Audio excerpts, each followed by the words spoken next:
이제 역전되리라. 사무엘상 2장 7절에서 9절 말씀입니다. 여호와는 가난하게도 하시고 부하게도 하시며 낮추기도 하시고 높이기도 하시는도다.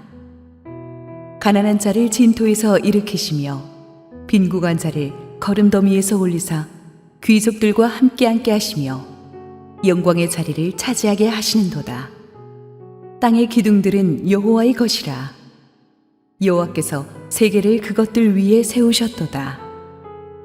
그가 그의 거룩한 자들의 발을 지키실 것이요 악인들을 흑암 중에서 잠잠하게 하시리니 힘으로는 이길 사람이 없음이로다. 할렐루야. 우리 하나님께 감사와 영광의 박수 올려드리겠습니다. 우리 하나님의 은혜를 기대하면서 우리 기도하고 하나님 말씀 보겠습니다. 하나님 은혜 감사합니다. 우리는 연약하고 부족한데 100% 은혜로 여기까지 왔습니다. 앞으로도 이 교회의 주인은 예수 그리스도이시니 이 교회를 붙들고 이끌어가 주시옵소서. 예수님 이름으로 기도했습니다. 아멘. 1972년도 7월 19일 유난히 무더웠던 그날 저녁 야간 조명 등이 환하게 켜진 서울운동장에서는 한국 야구 역사상 잊지 못할 명승부가 펼쳐졌죠. 우리 50대 넘으신 분들은 기억하실 분도 계실 텐데 26회 황금사자기 결승전 경기였습니다.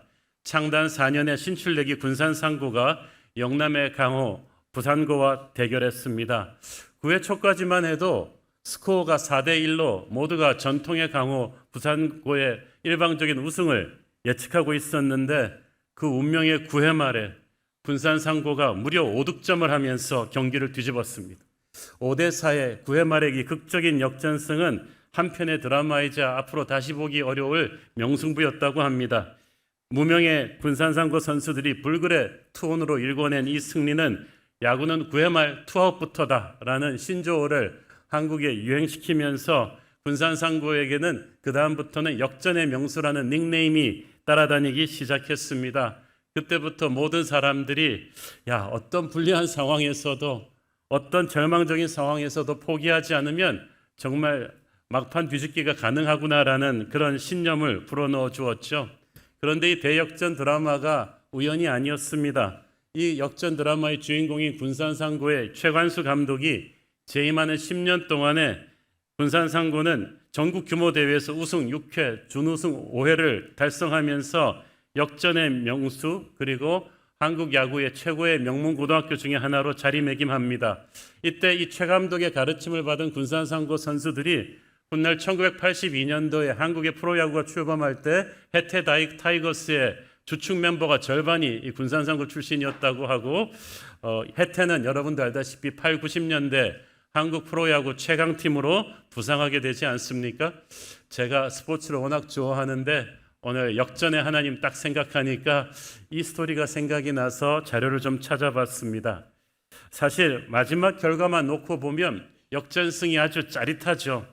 하지만 그거는 이미 결과를 아는 우리 입장에서 얘기고 경기 전반부에서 지고 있는 팀의 입장에서는 전혀 짜릿하지 않고 고통스럽습니다. 역전의 짜릿함을 느끼기 위해서 일부러 전반전을 죽쓰는 팀은 없거든요. 나름 최선을 다했는데 뜻대로 되지 않은 거예요. 따라서 그 전반전의 이 고통의 시간은 정말 힘듭니다. 남보기 부끄럽고 견디기 어렵죠. 오늘의 본문은 하나님의 은혜로 그 고통스러운 인생 전반전의 패배를 딛고 일어나서 놀라운 승리의 후반전을 만들어낸 한나라는 여인이 자신의 고난의 전반전을 회고하면서 쓴 기도시입니다.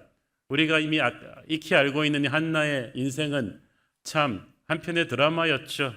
여호수아의 후예인 명문 에브라임 지파의 딸인데 시집가서 정말 잘 살았어요.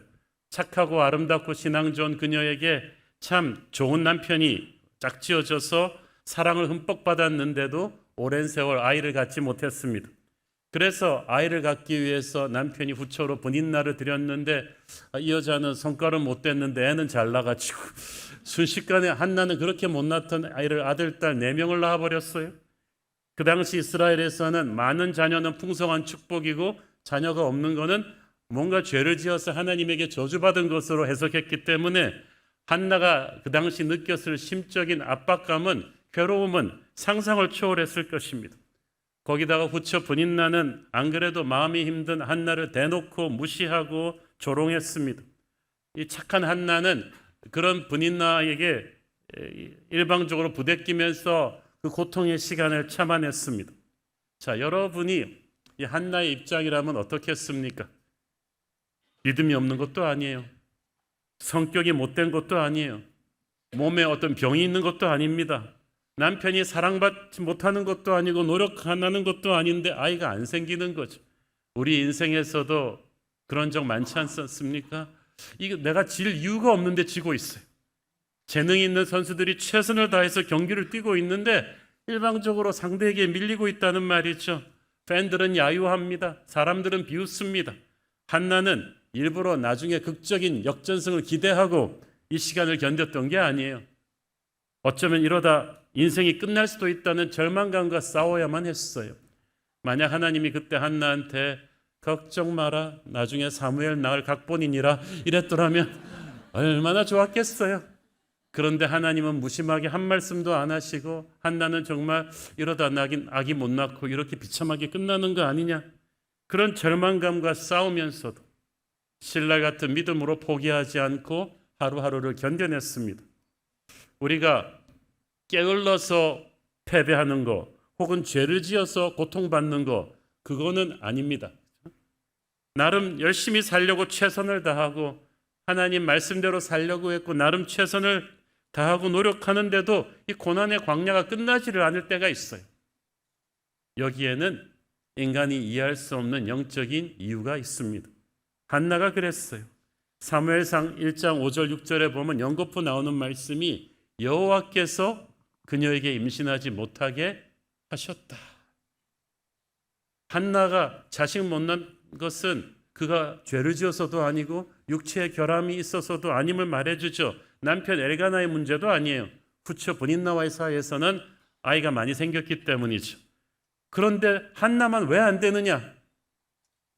할 수 있는데, 해야 되는데 왜 안 되느냐? 하나님께서 뜻이 있으셔서 잠시 한나의 태의 문을 닫으신 거예요. 한나는 이게 영원히 닫히는 게 아닐까 걱정했지만 영원히 닫힌 건 없습니다. 사람의 죄나 게으름으로 겪게 되는 고난도 있지만 신실한 하나님의 사람이 열심히 사는데도 겪게 되는 고난이 있어요. 그것은 하나님이 뒤에서 주도하신 고난입니다. 오늘 본문 7절에 보면 여호와는 가난하게도 하시고 부하게도 하신다고 했잖아요. 하나님이 우리에게 허락하는 첫 번째 고난은 경제적인 궁핍입니다. 어렵게 하셨다가 풍성하게도 하신다는 말은 다른 식으로 해석하면 먼저 가난하게 하셨다가 부하게 하셨다는 뜻도 되겠습니다. 돈 때문에 고생하는 거 겪어보지 않은 사람은 모릅니다. 돈돈하지 말라 그러지만 사실 돈 없으면 정말 서러운 게 인생 아닙니까? 돈 없으면 먹고 싶은 거 못 먹고 입고 싶은 옷 못 입고 내 자식에게 해주고 싶은 것도 못 해줘요. 누가 봐도 돈 없으면 티가 나기 때문에 이 서름은 견디기가 어려운데 하나님께서 가난한 훈련을 먼저 시키신 뒤에 풍요하게 살도록 하십니다. 약속의 땅에 들어가기 전에는 반드시 광야를 거치는 거죠. 약속의 땅 1에서 약속의 땅 2로 가는 게 아니라 광야를 거쳐서 약속의 땅으로 들이시는 이유는 돈이 모든 것을 좌우하는 이 물질 만능주의 세상에서 돈보다 중요한 것이 있다는 것을, 돈은 결코 신이 아니라는 것을 하나님이 우리에게 가르쳐 주시기 위함입니다. 그래서 세계 기독교 역사에서 그 나라 교회가 부흥하는 때는 희한하게 그 나라 GNP가 10,000불 미만으로 가난할 때 진짜 마음이 가난한 게 아니라 진짜 가난해야 돼요.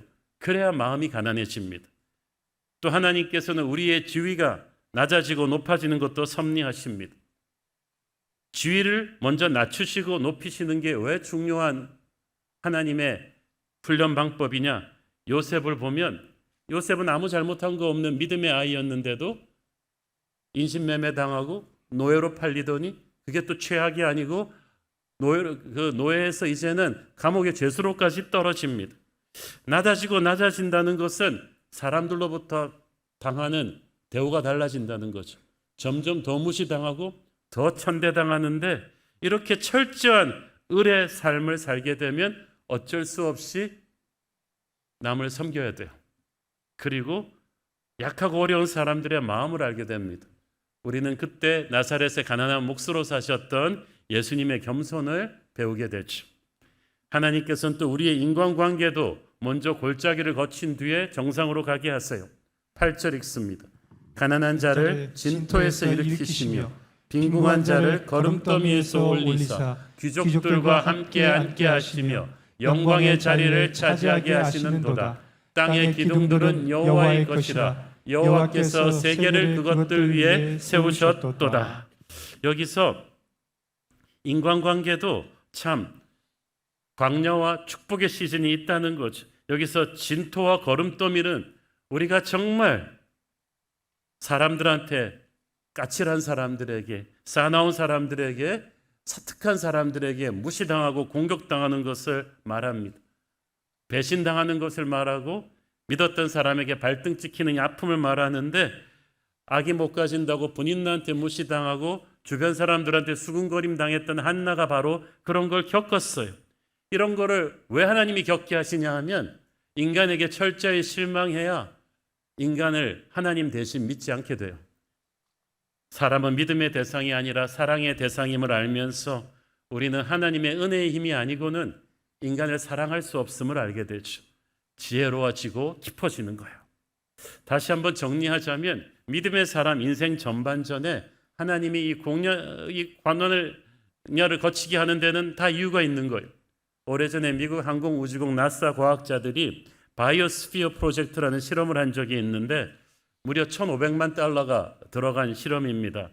이 미니처 돔에, 거대한 미니처 돔에 그 지구의 환경을 그대로 재현했어요. 그래서 사막, 바다, 호수, 평야, 그리고 인공, 태양, 달 같은 환경을 완벽하게 재현한 다음에 어떻게 하면 이 환경 파괴를 이제 좀 슬로우 다운 시키고 지구의 환경을 회복할 수 있을까라는 여러 가지 실험을 하는 것이었습니다. 그런데 이상하게 그 안에서 키운 나무들이 빨리 자라기는 하는데 조금만 지나면 오래 버티지를 못하고 쓰러지고 하는 거예요. 그 인공 지구 환경 안에는 비바람이 없었기 때문이에요. 비바람이 없으니까 겉모습은 멀쩡하게 자라는데 뿌리가 단단해지지 않아가지고 오래 버티지 못하고 쓰러지고 하는 거죠. 겉은 멀쩡한데 내구력이 없어요. 저는 하나님께서 한나 같은 신실한 믿음의 사람 인생 전반전에 이 고통의 광야를 쭉 거쳐서 오게 하는 이유가 바로 이것이라고 생각합니다. 이 광야의 비바람을 통해서만 우리는 뿌리 깊은 나무가 되기 때문이죠. 뿌리 깊은 나무는 뿌리가 강한 나무란 뜻이기도 합니다. 그 뿌리가 강한 나무만이 장차올 축복을 경영할 수 있는 그릇이 되기 때문입니다. 신명기 8장 15절 16절 시작. 너를 인도하여 그 광대하고 위험한 광야 곧 불뱀과 전갈이 있고 물이 없는 간조한 땅을 지나게 하셨으며 또 너를 위하여 단단한 반석에서 물을 내셨으며 네 조상들도 알지 못하던 만나를 광야에서 네게 먹이셨나니 이는 다 너를 낮추시며 너를 시험하사 마침내 내게 복을 주려 하셨습니다. 자, 두 가지. 너무나 고통스러운 시간에는 하나님이 나를 버렸다고 생각하기 쉬운데, 그 광야의 한순간도 하나님이 우리를 버린 적이 없다는, 오히려 하나님이 나를 인도하고 있었다. 그리고 마지막은 목적이 있었다는 것. 마침내 네게 복을 주려 하심이니라. 광야는 우리를 낮추시기 위함입니다. 보세요. 너를 낮추시고 시험한다는 말은 흔들어서 마지막 검증을 한 다음에 마침내 복을 준다는 뜻이죠. 겸손은 하나님의 인격이고 주의 종의 필수 자질인데, 이게 그냥 공부해서 생기는 게 아니에요. 반드시 내가 예측하지 못한 고난의 전반전 속에서 깨어지고 부서질 때 생기는 거예요. 억울하게 욕먹고 내 노력하는 대로 되지 않고 내 계획대로 엉기지 않고 나를 계속 하는 일마다 막는 사람에게 부대끼면서 절망하고 낙심하려 할 때마다 우리에게 하나님을 붙잡는 겸손이 생기는 거죠. 겸손이 단순히 나를 낮추는 게 아니라 하나님 없이는 안 된다는 그런 아주 절박한 믿음이 겸손이에요. 비로소 땅에서 눈을 들어 하늘을 보게 되죠. 이 끝에 그런데 축복의 땅이 있어요. 마침내 네게 복을 주려 하심이었느니라. 이게 하이라이트예요. 광야는 통고하는 곳이지 머무르는 곳이 아니에요. 그냥 의미 없는 생고생을 시키면서 하나님이 뱅뱅 돌리는 곳이 아닙니다. 이 광야를 통과할 수 있는 힘은 언젠가는 약속의 땅이 나를 기다린다는 비전 때문이에요. 제3자들은 겉으로 보기에는 우리 교회가 폭발적으로 성장해 왔으니까 우리 교회는 아무 문제 없이 쫙 꽃길로 걸어왔다고 생각할 수도 있지만, 여러분, 고난 총량 불변의 법칙이라는 거 아십니까? 저 사람은 아무 걱정 없어 보여도 속내를 뒤집어 보면 저 사람도 적어도 나만큼의 고난은 가슴에 안고 있다는 거죠. 잘 사는 사람은 잘 사는 사람대로, 잘난 사람은 잘난 사람대로 우리가 모르는 고통의 십자가가 있어요. 제가 한국 국내외에서 아주 폭발적으로 부흥한 목사님들하고 교제해 보면 전부 다 남이 알지 못하는 수많은 눈물의 골짜기를 통해 가지고 이러다 교회 깨지겠다 싶을 정도의 고난을 다들 눈물로 기도하며 통과해서 거기까지 간 거예요.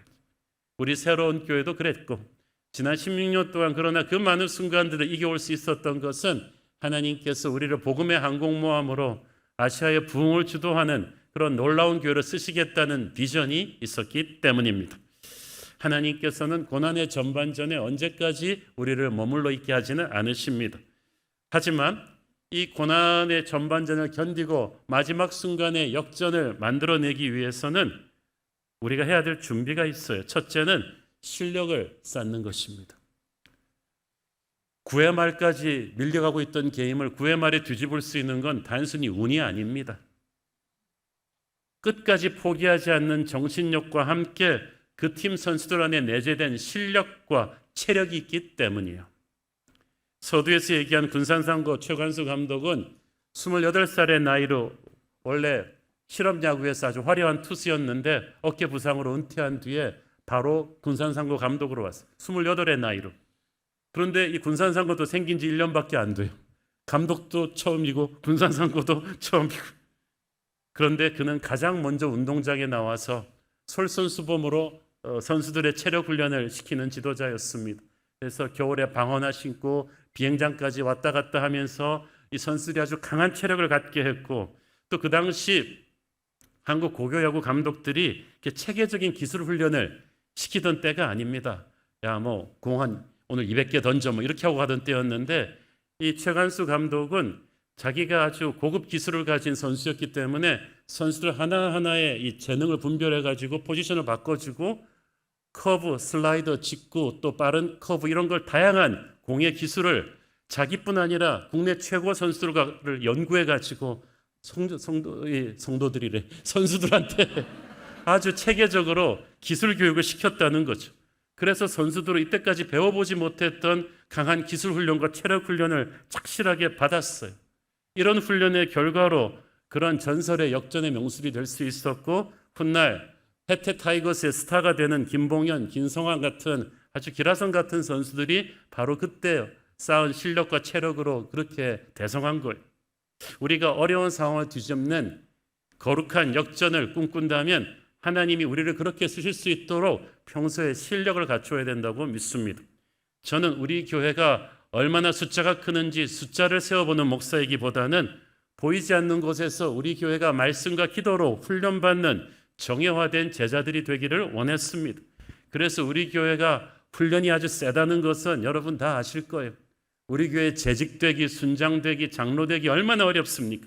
CES, 예수 이름의 비밀, 중보기도 훈련, 커피 브레이크 훈련, 봉사 훈련, 수많은 훈련들을 통해서 저는 우리 교회 성도들이 정말 실력이 있는 그리스도의 제자로 다듬어지고 있다고 믿습니다. 앞으로도 새로운 교회는 겉으로 소문만 유명한 교회가 아니라 정말 우리 주님이 쓰실 수 있는 어떠한 불리한 상황도 역전시킬 수 있는 강한 군대로 훈련받기를 원합니다. 또 한 가지는 기도입니다. 교회의 가장 중요한 영적인 실력은 기도입니다. 그런데 진짜 기도의 용사들은 고난의 전반전에서 만들어집니다. 희한해요. 여러분이 처음 왜 새벽기도 나오게 되었는지, 왜 금식기도 하게 되었는지 생각해 보세요. 목사가 하라 그래서 했어요? 아니에요. 여러분 인생에 뭔 일이 터져서 한 거였지. 시편에 보면 여호와는 마음이 상한 자에게 가까이 하신다고 했습니다. 여러분의 인생에서 마음이 상한 일이 터진 거예요. 갑자기 청천벽력 같은 검사 결과를 병원에서 들은 거죠. 믿었던 자식이 사고 쳤다는 거예요. 망할 수 없는 사업이 망하고 좌천당할 수 없는 곳에서 좌천당하는 어떤 일이 터졌을 때 아마 여러분 인생에서 가장 뜨거운 기도를 드렸을 것입니다. 하지만 하나님은 그때부터 여러분의 기도의 용사로 바꾸십니다. 한나는 고통 속에서 기도의 용사가 되었어요. 사무엘상 1장에 보면 한나는 너무나 괴로워서 여호와께 기도하고 통곡하고 울면서 애원했다고 했어요. 한나가 딴 데 가서 넋두리하지 않고 하나님 앞에서 기도로 그 서러움을 폭발시켰다는 게 중요해요. 한나는 하나님 앞에 엎드려 오래 기도했다고 성경은 말합니다. 영어 성경에 보면 she kept on praying. 기도하고 또 기도했다. 기도를 멈추지 않았다. 구하고 찾고 두드렸더니 그 기도가 아주 꼭지까지 찼을 때 기적의 역전극이 터진 거야. 그런 기도 끝에, 그렇게 처절한 눈물의 기도의 태교 끝에 태어난 아기가 사무엘이에요. 사무엘의 인생을 쭉 보면 하나님께서 왜 이렇게 한나에게 기도를 시키셨는지 알 수가 있습니다. 한나를 통해서 태어날 사무엘은 보통 애가 아니었어요. 분인나가 나온 4명의 아이들과는 비교할 수가 없는 인생을 살죠. 그는 사분오열로 분열되어 있던 사사시대 이스라엘 12지파를 미스바로 한꺼번에 모아서 영적 대각성 집회로 국가적인 부흥을 주도하게 하고 다윗 왕을 기름 부어 세워서 사사시대를 끝내고 이스라엘 왕조시대의 문을 열게 한 역사의 새벽을 가져온 기도의 지도자였어요. 사무엘의 기도가 살아있는 한은 그 기도 때문에 이방 민족이 이스라엘의 국경을 넘지를 못했다고 그랬어요. 그런 기도의 지도자 사무엘이기 때문에 민족의 운명을 바꿀 사무엘이기 때문에 그는 보통으로 태어나서는 안 되었어요. 엄마의 처절한 고난의 전반전 속에서 빚어진 기도의 열매로 태어나야만 했던 거죠. 사명이 크니까 새로운 교회도 보통 교회가 아닙니다. 사무엘 같은 교회예요. 이 어려운 시대에 한국 교회를 살리는 부흥의 매개체로 쓰라고 하나님이 우리를 준비하셨습니다. 그래서 우리를 그렇게 기도를 많이 시키셨어. 매해 신년 40일을 불같은 특별 새벽 기도로 달려왔고 우리 300명의 우리 중보기도 팀원들 지금도 주일날만 되면 예배 시간 앞뒤로 2-3시간씩 기도하지 않습니까? 우리의 모든 크고 작은 어려움을 이기고 이렇게 올 수 있었던 것은 고난 속에서 우리가 길러낸 기도의 용사들 때문이었어요. 왜? 사무엘이 보통 아이가 아니었듯이 우리 교회가 보통 교회가 아니기 때문이죠. 사명이 greater the mission, greater the pain. 사명이 크니까 고난이 컸어요. 그 고난 속에서 우리의 기도는 만들어졌습니다. 앞으로도 우리는 기도의 힘으로 사는 교회가 될 것입니다. 세 번째로 역전할 수 있는 저력은 서로 사랑하는 공동체에서 옵니다. 유명한 스포츠 감독이 그런 말을 했죠. 세상에서 제일 강한 팀은 서로 사랑하는 팀이다. 서로 사랑하는 조직이 가장 강하다. 이 군산상고 최강수 감독이 선수들에게 머리가 아닌 마음으로 야구를 가르치는 덕장이었다고 하는데 이분은 욕을 안 했대. 가장 심한 욕이 이 녀석아 이거 했던 거지. 이 감독은 늘 말했습니다. 뛰어난 선수가 되기에 앞서 도리를 다하는 인간이 되라. 한 번은 전국대회 도중에 8강 끝났을까 그랬을 때 팀의 스타 선수들이 군산시내 나가서 술 마시고 행패를 부린 사건이 터졌습니다. 막 군산시가 발칵 뒤집어졌어요. 선수들의 퇴단과 야구부의 존폐가 위험해질 수 있었던 그런 상황에 최 감독이 자기가 모든 책임을 지겠다고 자기에게 수습을 맡겨달라고 한 뒤에 선수들을 교무실로 다 불렀습니다. 그리고 선수들 앞에 자기가 엎드려 뻗쳐한 다음에 몽둥이로 자기를 때리라고 했습니다. 너희들을 내가 잘못 가르쳤으니까 나를 때려라. 선수들이 머뭇거리고 때릴 수 없다고 하니까 그러면 오늘로 야구부는 끝이다. 나는 이 학교를 떠나겠다. 그러면서 때리는 시범까지 보여줬어요.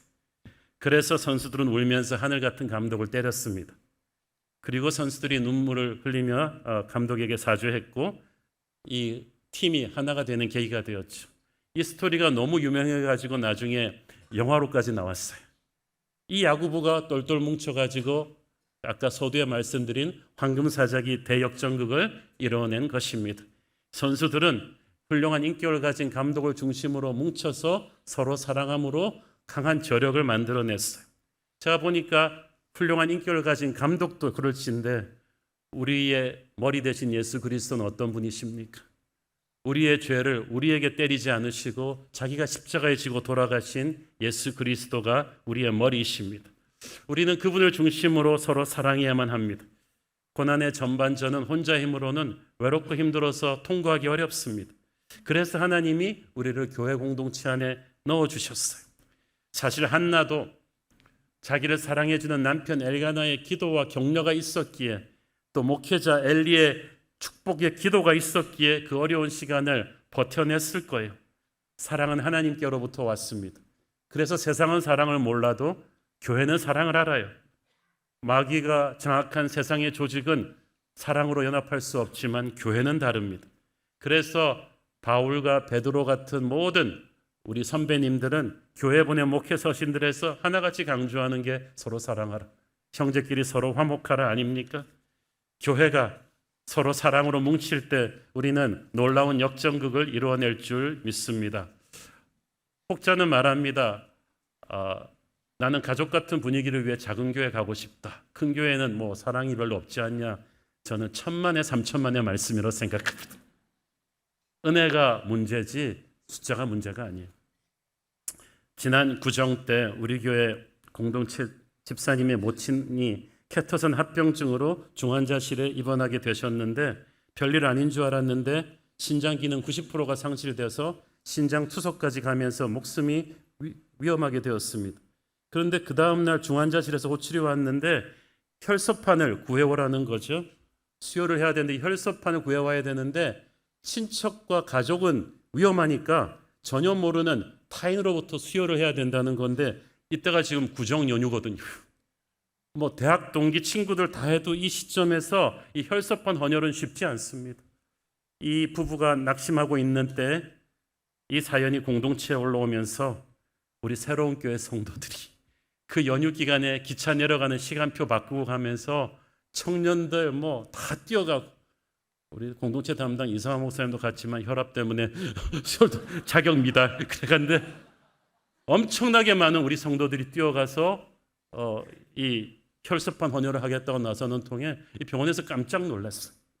하지만 수혈을 받아도 트랜스되는 시간이 걸리다 보니까 이 시간을 넘기지 못하고 그 모친은 운명하셨지만 이 성도님 부부가 너무 큰 감동을 받았어요.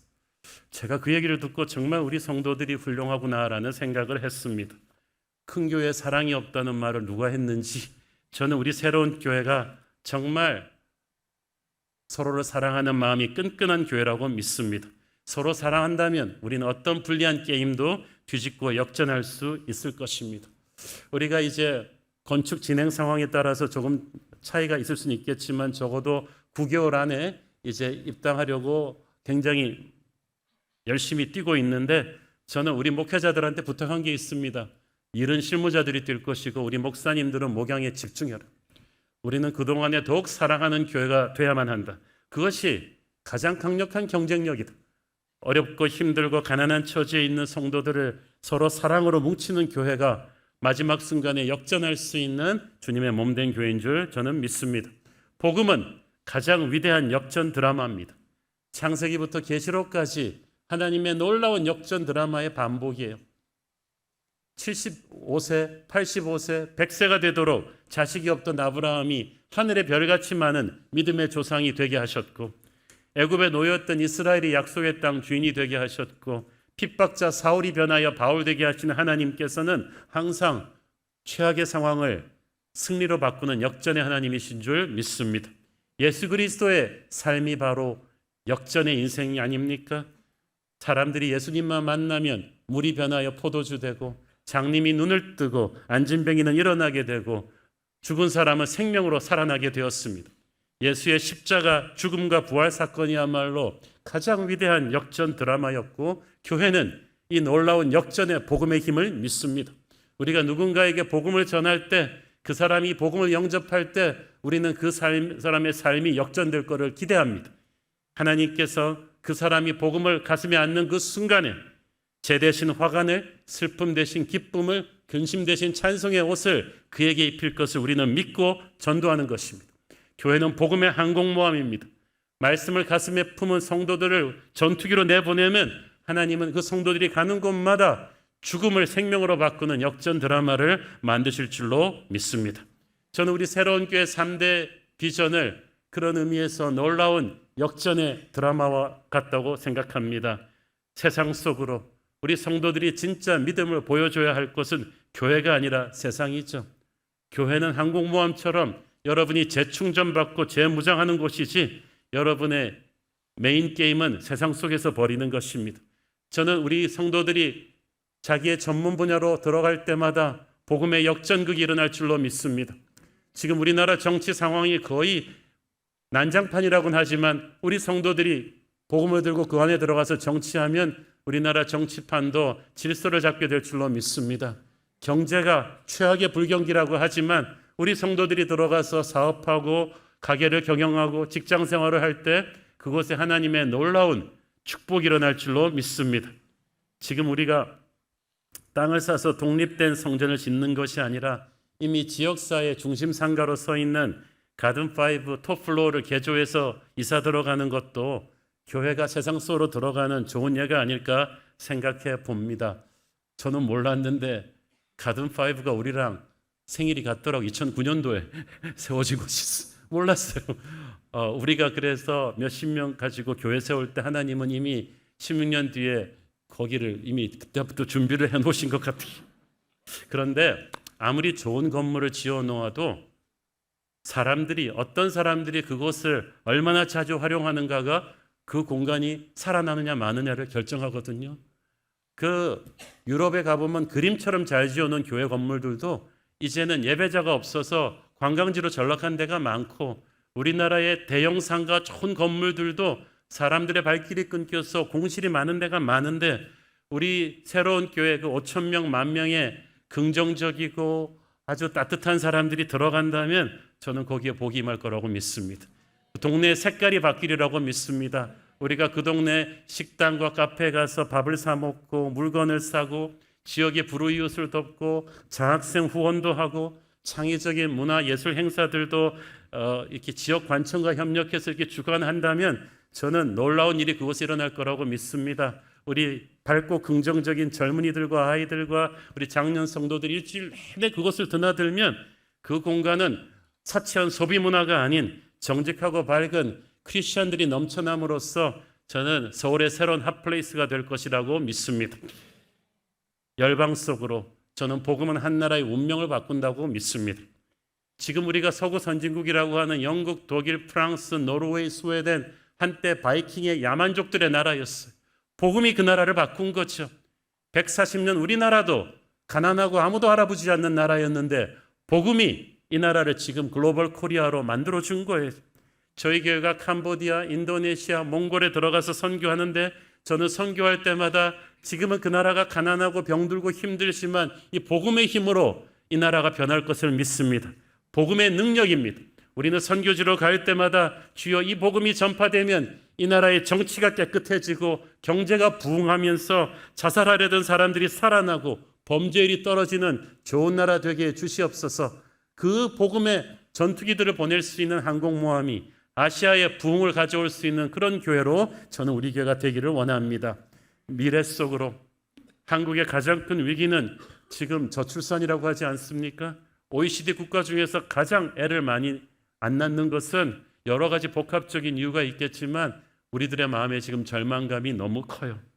감사하게도 지난 16년간 우리 새로운 교회 역사를 보면은 작년 세대 못지않은 뉴젠 다음 세대 아이들과 청소년 그리고 청년들의 폭발적인 부흥이 있었는데 저는 지난주 새벽기도 때도 말씀드렸지만은 이 부흥으로 만족하지 않고 70년대 80년대처럼 우리 아이들의 부흥에 우리를 넘어섰으면 좋겠어요.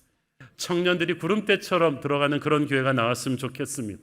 그래서 약속했던 공간 설계할 때 제가 제일 많이 공들인 게 뉴젠 청소년 청년 공간이에요. 정말 정성을 들였어요. 우리 교회가 감으로 인해서 수많은 어린아이들의 웃음소리가 들리고 우리 자녀들이 수적으로만 성장하는 게 아니라 인생이 바뀌기를 기도합니다. 게임 중독에 빠져서 스트레스에 못 이겨서 자기 몸을 자해하는 가엾은 우리 아이들, 우울증과 분노 조절 장애에 빠졌던 아이들이 기도하고 찬양하고 예배하면서 밝고 건강한 인격체로 바뀌는 기적의 역사를 우리는 기대하고 있는 것입니다. 그들이 통일 한국 시대를 책임질 수 있는 이 시대의 다니엘이 되고 에스더가 된다면, 그런 아이들이 늘어난다면 주변 사람들이 왔다가 교회의 아이들을, 학원 시간을 줄여서라도 아이들을 교회 보내고 싶어질 것이고, 그러면 애 낳을 생각 없던 청년들이 빨리 결혼해서 막 아이를 낳게 될 것이고, 저는 우리 다음 세대의 부흥이 그렇게 새 장소에서 더 일어나기를 기도하고 있습니다. 교회는 역전의 드라마를 하나님이 쓰시는 곳이라고 믿습니다. 절망에 빠져있던 인생을 복음의 힘으로 역전시켜주는 것이 교회라는 확신을 가지고 우리가 주님의 몸된 교회를 섬기기를 원합니다. 지금 이 자리에 앉아 계신 분들 중에도 정말 절망스럽고 힘들고 슬픈 마음으로 새로운 교회 첫 발을 디뎠다가 말씀으로 변화되고 이렇게 밝고 긍정적인 예배자가 된 분들이 너무나 많지 않아요? 여러분이 다 이 새로운 교회의 간증입니다. 우리는 약속의 땅 시대를 맞아서 지금까지 이뤄왔던 수많은 인생들의 인생 역전이 복음으로 인해서 더욱더 증가하기를 바라고 기도합니다. 우리 함께 기도하시겠습니다. 하나님 은혜를 감사합니다. 절망적인 인생을 살던 한나에게 주님께서 거룩한 대반전을 일으켜 주셨듯이 우리 인생이 주님 만나기 전에는 절망과 패배였지만 우리 주님으로 인해서 승리로 바뀌었음을 믿습니다. 교회는 그런 역전 드라마가 일어나는 곳인 줄 믿습니다. 이제 우리가 약속의 땅 시대를 맞아서 담대한 부흥과 비전을 가지고 일어나는 교회 되게 하옵소서. 예수님 이름으로 기도했습니다. 아멘.